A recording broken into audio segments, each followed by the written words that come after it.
Back here now for the last segment on today's show to talk about some of the more recent breaking news across the NFL. Not so much on the field, talking about quarterbacks and contract negotiations and who is the favorite in the NFC, like we finished talking about with the Eagles, but off the field with some exciting news. If you are a Carolina Panthers fan out there, I don't know too many, but there has to be some, hopefully some listening to this show.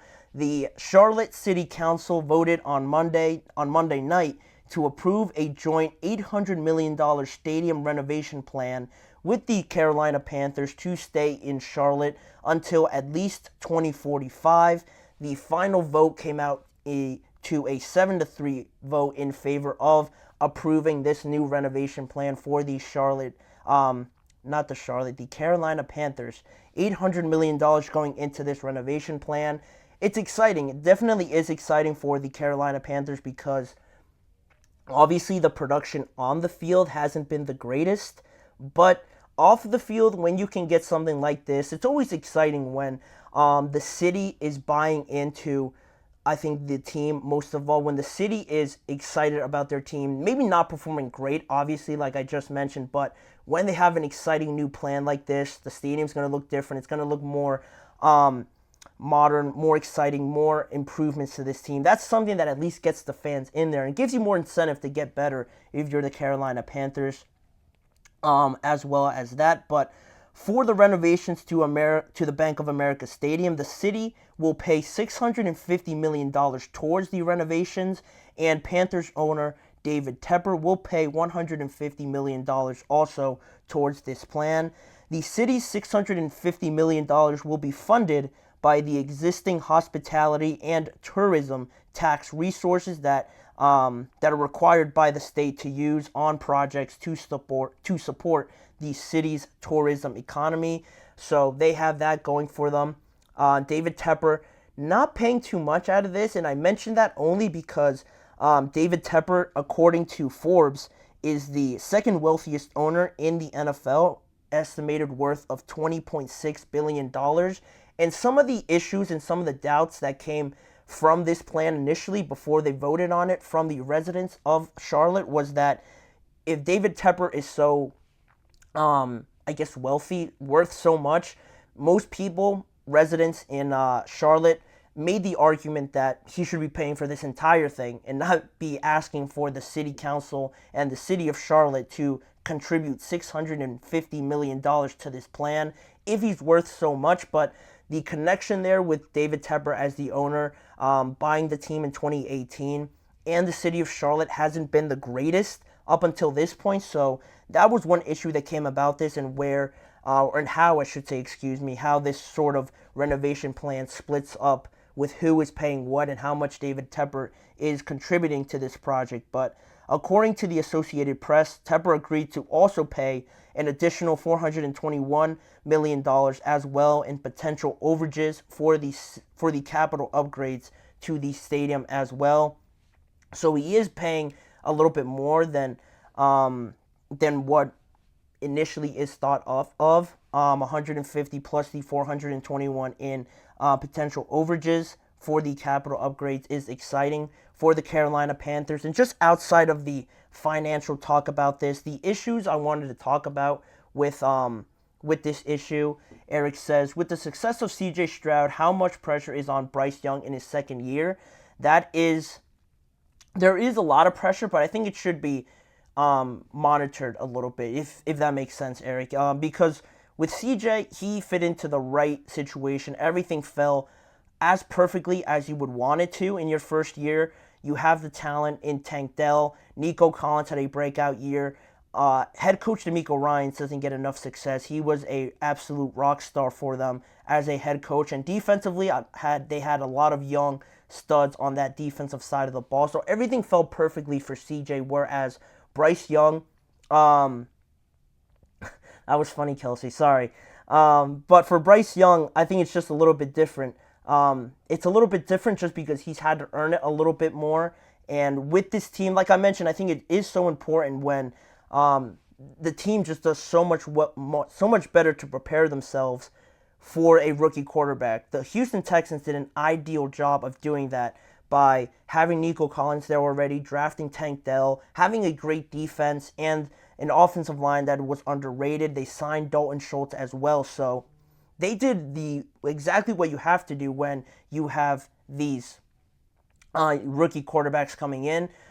Whereas the Carolina Panthers, I just keep saying it, they didn't do any of that. They didn't do enough to help out Bryce Young, and now with this new stadium coming in and them getting a little bit better, you hope that now they're turning the page a little bit, because that excitement from a new stadium can only last so long before the team still, or the fans still realize that this team is not that great. But they are getting better. They are getting better, and I think this stadium and the potential of them getting a little bit better should be very exciting for them. And the issues that just arise a little bit from this renovation plan were that the initial doubts I mentioned around David Tepper paying a little bit more than he should have because of the fact that he is worth so much was one of the issues around this whole situation with the renovation plan. But also, one council member, Tijuana Brown, voted no against the renovation plan because of David Tepper's bad reputation and lack of transparency with him overall.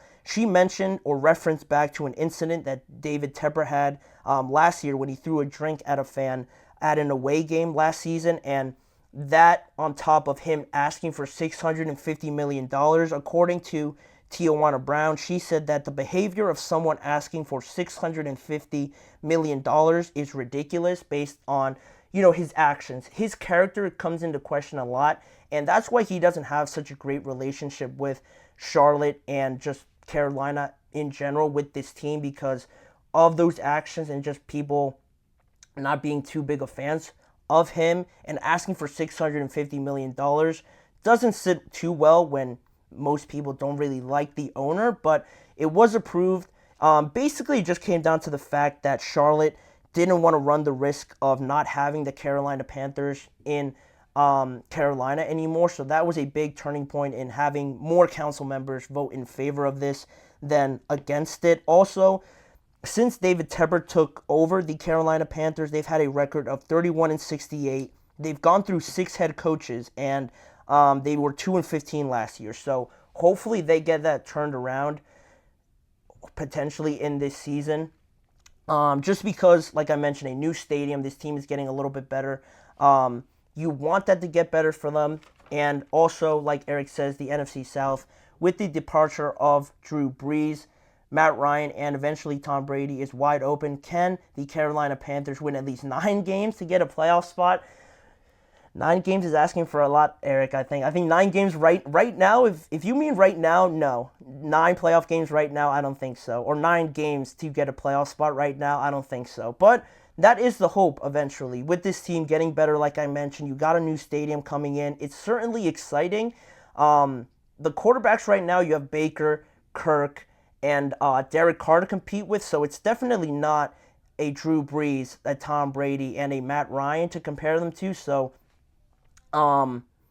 it is in a weird spot. 9 games right now, I don't think so, but eventually we'll get to that point with the Carolina Panthers. I do believe that because they are getting better. I think with Dave Canales coming in, I'm a pretty big fan of him, so with him coming in, with them getting a little bit better, I think it should definitely improve this situation going forward. And just the last few details on the stadium.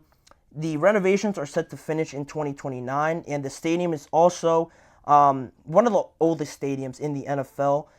It's been open since 1996, and no renovations have been made to it since then. So this has been coming for a long time. It comes at a great time where hopefully by 2029 the Panthers are a good team, hopefully. Back to Eric's question and just the NFC South as in general. Hopefully by that point they can get to be a 500 team, a very exciting team with Bryce Young, because we are rooting for Bryce Young, I think, on this show. We are Bryce Young fans.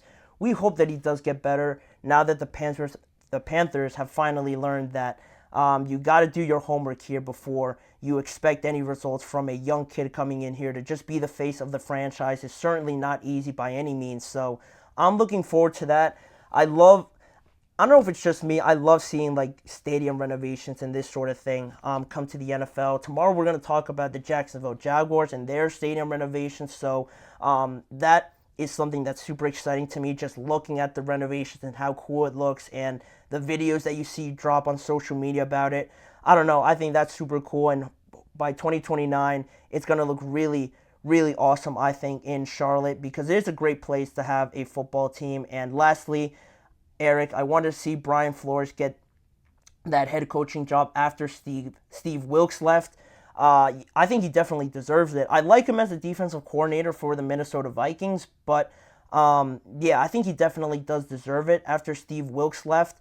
It's going to be interesting, certainly. He's going to get a job, certainly. The coaching carousel in the NFL just definitely continues to go over and over. He's going to get a job, certainly, in one of these spots. Probably, if I were to throw out a team that might need one, I wanted to say the Eagles, but that would be too crazy because I just finished talking about them being favorites. But he's going to get a job, certainly, there, Eric. But that will do it for this show. That'll do it for this segment and the show overall. I wanted to thank you guys for joining me on today's episode of the GSMC Chip Shot Football Podcast, brought to you by the GSMC Sports Network.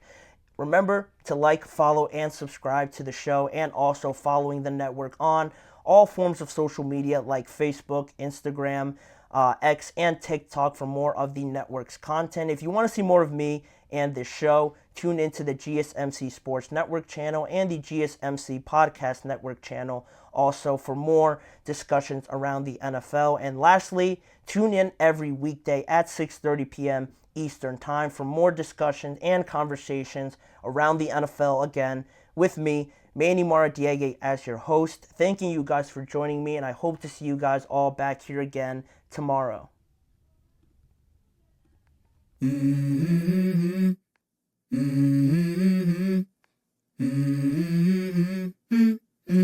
Let's go. I wake up to a little bit of drool on my pillow, feel like it's gonna be a bad day. Yeah, I'm tired of shit, and the coffee ain't hit yet, damn, ain't that great. I don't wanna go to